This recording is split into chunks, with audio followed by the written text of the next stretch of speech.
Olá, seja bem-vindo a mais uma aula. Você está no Ayrton Exatas.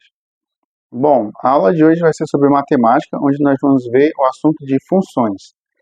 E aí, a gente vai ver quais são as relações que denominam uma função. Vamos ver, então, o que é um conjunto domínio, contradomínio e um conjunto imagem, tá certo? E, além disso, vamos ver também sobre a lei de formação de uma função, tá bom? Então, vamos aqui para o quadro para a gente ver melhor esse tema. Certo, pessoal, então eu trouxe aqui no quadro um exemplo para nós, que é o seguinte, é um quadro, uma tabela, que você pode usar aí como sendo uma tabela de preço de um mercadinho ou de um grande supermercado, que relaciona o preço com a quantidade de certo produto, certo?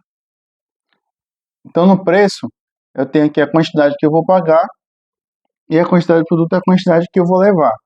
Perceba o seguinte, que o preço que eu vou pagar depende da quantidade de produto que eu levo. Parece ser algo bem óbvio, mas isso denota o quê? Uma função, porque é uma relação entre duas grandezas. Nesse caso, o preço e a quantidade de produto. Então, se eu chamar o meu preço de Y e a minha quantidade de produto de X, eu vou ver o seguinte, que essas duas grandezas estão relacionadas. E aí, para eu descobrir o meu preço que eu vou pagar Y, como que eu faço para descobrir o meu preço que eu vou pagar Y, certo? Eu faço o seguinte, o meu preço Y, ele é igual a 3,5 vezes a quantidade X que eu vou levar daquele produto, certo? Então, isso aqui é a lei de formação da minha, da minha função, tá bom? É o que vai relacionar a minha grandeza Y com a minha grandeza X. Então, vamos colocar aqui no quadro em cima, lei de formação, tá bom? Então, a lei de formação nada mais é do que essa expressão que vai me dizer como que as duas grandezas estão relacionadas matematicamente. Como que a minha grandeza y, que é dependente de x, está relacionada com ela, tá bom? Então, essa é a minha lei de formação. Vamos agora passar para vermos a relação entre conjuntos, que é uma coisa também muito interessante nós vermos e algo que é muito cobrado nos vestibulares, tá bom? Então vamos lá ver. Certo. Então, aqui eu tenho dois conjuntos, o conjunto A e o conjunto B. E aí, para que exista uma relação entre esses dois conjuntos que denote uma função, algumas coisas devem acontecer, tá? Então, primeiramente, o que eu quero dizer quando eu digo que há uma relação entre esses dois conjuntos, tá certo? Existe o conjunto A e existe o conjunto B. E aí, eu quero definir uma função f qualquer, definida de A em B. Ou seja, uma função em que a cada elemento do conjunto A esteja relacionado um único elemento do conjunto B, tá bom? Então vamos lá. Primeira coisa que deve acontecer. Para que isso denote uma função, para que isso caracterize uma função, todo elemento do conjunto A precisa estar associado a um único elemento do conjunto B. Então, por exemplo, eu posso desenhar assim, ó, as minhas flechas, e aí você vai perceber o seguinte, que todos os elementos do conjunto A estão associados a um elemento do conjunto B. Quando isso acontece, eu digo que é uma função definida de A e B, certo? Muito bem, algo bem simples até agora. Mas existem mais algumas observações que nós precisamos observar quando estamos vendo relação entre dois conjuntos, tá? A primeira é essa, que todos os elementos do conjunto A devem estar associados a um único elemento do conjunto B. Dito isso, não pode um elemento do conjunto A estar relacionado a dois elementos do conjunto B. Por exemplo, eu vou fazer aqui a seta de azul. Esse primeiro elemento aqui, na minha setinha amarela, ele está associado a esse primeiro pontinho aqui. Eu não posso dizer que é uma função caso isso aqui ocorra. Esse elemento de A está associado àquele e também associado a esse. Se isso ocorrer, já deixa de ser uma função, certo? Então, essa é a segunda coisa que não pode acontecer. No entanto, uma observação importante. Um elemento do conjunto B, ele pode receber uma flecha de 2 ou mais elementos do conjunto A. Por exemplo, vamos dizer que aqui existem mais 2 elementos, certo? E aí, parte uma flecha desse conjunto, desse elemento desse conjunto, e parte outra flecha desse elemento desse conjunto. Nesse caso, agora, quem está recebendo 2 flechas é um elemento do conjunto B. Nesse caso, pode. Tá tudo tranquilo, tá ok. Pode ser, sim, caracterizada a função, tá bom? Só não nesse caso aqui. Então, o que nós vimos? Todos os elementos do conjunto A devem estar associados a um único elemento do conjunto B. No conjunto B, um elemento pode estar associado a 2 ou mais do conjunto A e podem haver também elementos que não estejam associados, ok? Muito bem, então quando isso aqui acontece, nós temos uma função definida de A em B. Tudo bem?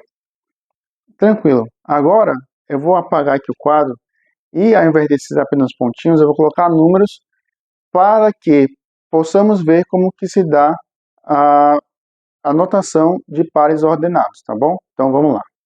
Muito bem, então um exemplo aqui bem simples, né? 2 conjuntos A e B novamente, com os elementos 2, 3 e 4, e aqui os elementos 7, 9 e 10. E aí, como que eu posso fazer a representação através de pares ordenados? Vou colocar bem aqui embaixo. Então, essa minha função pode ser definida como 2 e 7, 3 e 9 e 4 e 10. Tá certo? Então, essa aqui é a minha notação de pares ordenados, tá certo? Claro que nem sempre ficou fácil porque são poucos elementos. Muito bem. Agora, o que acontece? Como a gente sabe, em conjuntos, né, todos os conjuntos recebem uma denominação, recebem um nome. Esses conjuntos, né, o conjunto A, o conjunto B e o conjunto dos números em B que recebem a flecha, eles também recebem um nome, tá bom?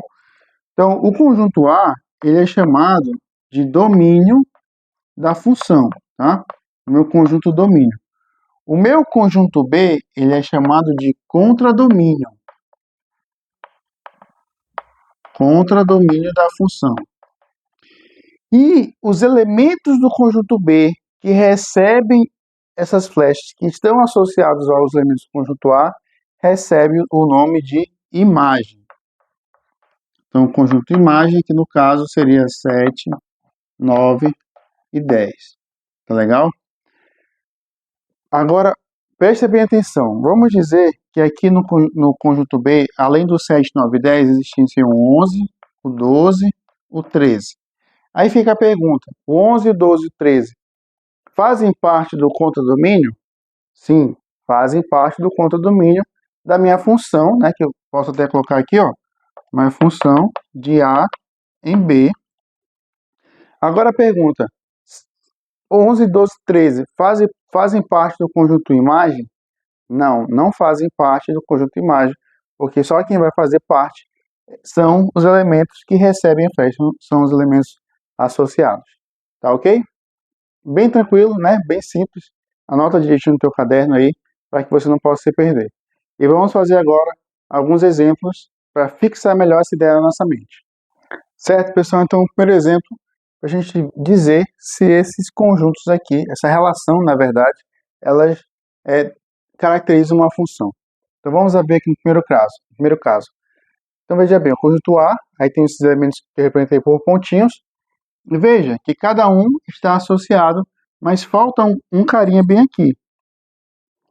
Falta um elemento do conjunto A que não está associado a ninguém. Então, nesse caso, essa relação não é função, tá bom? Nesse segundo caso aqui você já vê o seguinte, ó. eu tenho todos os elementos do conjunto A associados a um elemento do conjunto B. Na verdade, associados a elementos do conjunto B, porque esse primeiro ele está associado a mais de um elemento do conjunto B. Então, nesse caso, ele também não é função, tá certo? Nesse caso também não é função, beleza? Então, vou parar aqui e vamos para o próximo exemplo. Certo? Então, no nosso último exemplo, eu tenho aqui dois conjuntos, certo? E aí, a questão pergunta qual que é a lei de formação desse conjunto. Bom, veja bem, eu vejo que no conjunto B, os elementos do conjunto A são iguais aos elementos do conjunto B. Na verdade, aqui, né, A e B, né? E aí eu vejo que todos os elementos do conjunto A estão associados a um único elemento do conjunto B, e eu percebo o seguinte, eles são iguais. Então, se eu chamar os meus elementos, né, aqui de y, eu posso dizer que a lei de formação é o seguinte, a minha variável y é igual à minha variável x, tá? Então, y vai ser os elementos do meu contradomínio, e x vão ser os meus elementos do domínio, tudo bem? Então essa é uma possível lei de formação. Por quê? Eu posso dizer também que y é igual a x ao cubo. Perceba o seguinte, menos 1 elevado ao cubo é igual a menos 1.